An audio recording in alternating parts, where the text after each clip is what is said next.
आता आपण इतिहास लेखन आणि भारतीय परंपरा या पाठाच्या पुढच्या विभागामध्ये प्रवेश करतोय. चला तर मग ह्याच्यामध्ये आपण बघूया की प्राच्यवादी इतिहास लेखन म्हणजे काय आणि ते कशा संदर्भाने लिहिलं जातं याचा आपण आता अभ्यास करतोय. तर आपण बघितलं तर युरोपमधल्या काही अभ्यासकांमध्ये म्हणजे तिथे जे हे सगळे या इतिहासाचा अभ्यास करणारे जे काही अभ्यासक होते त्यांना पूर्वेकडील काही संस्कृती आणि त्यांचे देश यांच्याबद्दल काय झालं, कुतूहल जागृत झालं आणि मग त्यांच्याबद्दल त्यांना आदर कौतुक असलेलं काही अभ्यासक असे त्यांच्यामध्ये होते. मग त्यांनाच काय बोलतात तर प्राच्यवादी. त्यालाच काय बोलतात? प्राच्यवादी. आलं लक्षात? मग पुढे या प्राच्यवादी अभ्यासकांनी काय केलं तर आपली जी संस्कृत भाषा आहे भारतामधली आणि युरोप भाषा ह्याच्यामध्ये काय समानता आहे किंवा काय असं समान साधर्म्य काय आहे ह्याचा त्यांनी काय केला अभ्यास. आणि तसंच मग वैदिक वाङ्मय आणि संस्कृत साहित्याचा अभ्यास करण्यावर या प्राच्यवादी विद्वानांचा संपूर्णपणे भर होता. म्हणजे ते अभ्यासक या विषयावरच संपूर्णपणे निरीक्षण आणि संशोधन करत होते. मग त्यातून त्यांना काय मिळालं तर भाषांची जननी असणारी एक प्राचीन इंडो युरोपीय भाषा आहे आणि होती अशी त्यांनी काय केली कल्पना मांडली.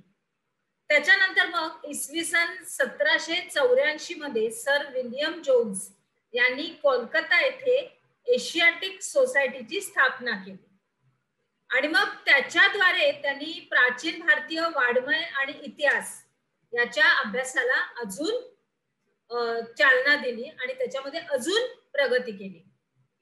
मग या प्राच्यवादी अभ्यासकामध्ये फेड्रिक मॅक्स म्युअर हा एक जर्मन अभ्यासक होता. नाव काय परत सांगा? Friedrich max Müller. आणि त्याचा असा खास उल्लेख ह्याच्यामध्ये केला गेलेला आहे.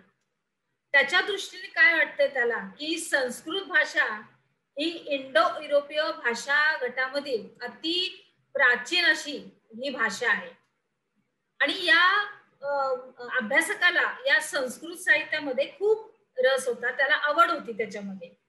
मग त्यांनी काय केलं की हितोपदेश या संस्कृत ग्रंथाचा त्यांनी संपूर्णपणे जर्मन भाषेमध्ये अनुवाद केला. एवढ्यावरच तो थांबलेला नाही तर त्यांनी काय केलं अजून बघा, the sacred books of the east या नावानं त्यानं 50 खंड संपादित केले. किती खंड? 50. आणि याच्या व्यतिरिक्त त्यांनी काय केलं तर ऋग्वेदाचं संकलन करण्याचं काम केलं. ऋग्वेद आठवले आपले 4 वेद आपल्या प्राचीन काळातले ऋग्वेद, सामवेद, अर्थवेद आठवले. त्यातल्या ऋग्वेदाचं त्यांनी काय केलं संकलन करण्याचं काम केलं आणि मग ते 6 खंडामध्ये त्यांनी ते प्रसिद्ध केले. आणि त्यांनी ह्याच्या व्यतिरिक्त अजून त्या ऋग्वेद वेदाचा त्या ग्रंथाचा संपूर्णपणे जर्मन भाषेमध्ये भाषांतर केलं, अनुवाद केला.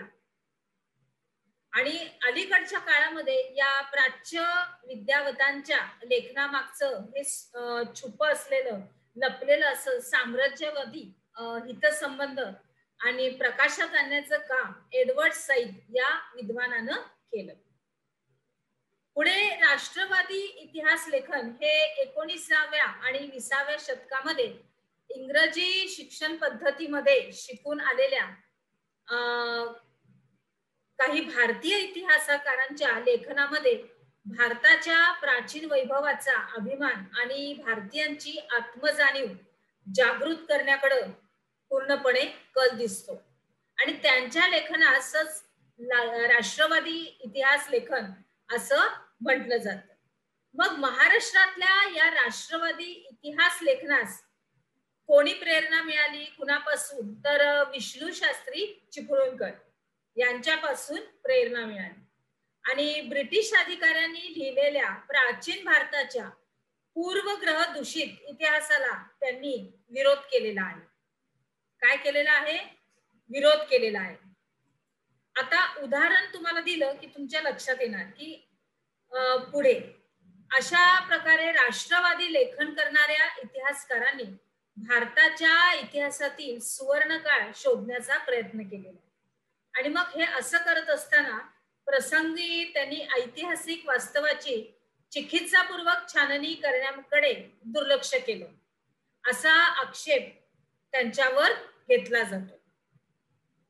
पुढे आपण बघूया की महादेव गोविंद रानडे, रामकृष्ण गोपाळ भांडारकर, म्हणजे आपण काही राष्ट्रवादी इतिहासकारांची नावं आता इथं उदाहरणास्तव बघतोय. त्याच्यानंतर विनायक दामोदर सावरकर, राजेंद्रलाल मिश्र, रमेशचंद्र मजुमदार, काशी प्रसाद जयस्वाल, राधा कुमुद मुखर्जी, भगवनलाल इंद्रजी आणि वासुदेव विष्णू मिराशी, अनंत सदाशिव आळतेकर, हे त्यांची काही उदाहरणं आहेत. त्याच्यानंतर इतिहास लेखन, भाषाशास्त्र, व्युत्पत्ती, व्याकरण अशा अनेक विषयांवर आपलं मूलभूत संशोधन करणारे आणि मराठी भाषेमधून त्यांचं लेखन करणारे इतिहास करून इतिहासकार म्हणून त्यांना ओळखलं जातं असे राजवाडे हे आहेत आपले इतिहासकार.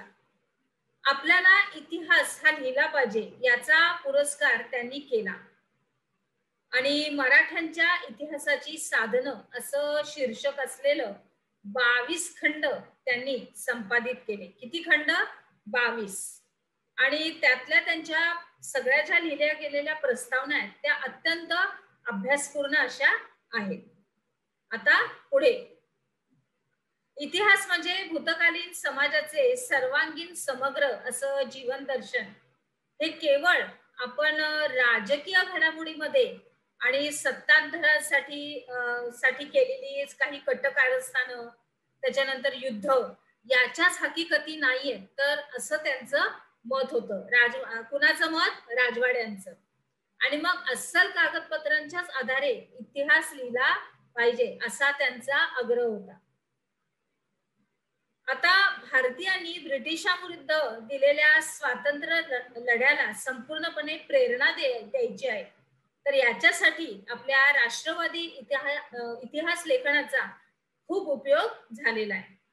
मग त्यामध्ये आपले स्वातंत्र्यवीर वी.दा. सावरकर यांनी लिहिलेलं the Indian war of independence किती सालात लिहिलंय? 1857 मध्ये, स्वातंत्र्य समर या पुस्तकाचं त्याच्यामध्ये विशेष असं महत्व आहे.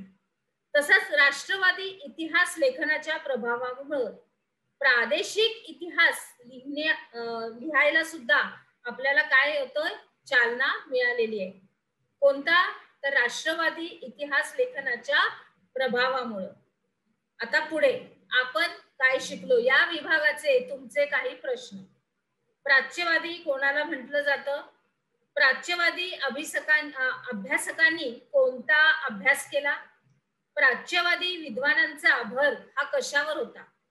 इसवी सन 1784 मध्ये सर विलियम जोन्स हे कोणत्या सोसायटीची स्थापना त्यांनी केली आणि कुठं केली? आणि विलियम जोन्स यांनी ऋग्वेदाचा कोणत्या भाषेत अनुवाद केला? आणि राष्ट्रवादी इतिहास लेखन बद्दल तुम्हाला थोडक्यात माहिती लिहायची. चला तर मग आता आपण आपल्या पुढल्या विभागामध्ये प्रवेश करूया.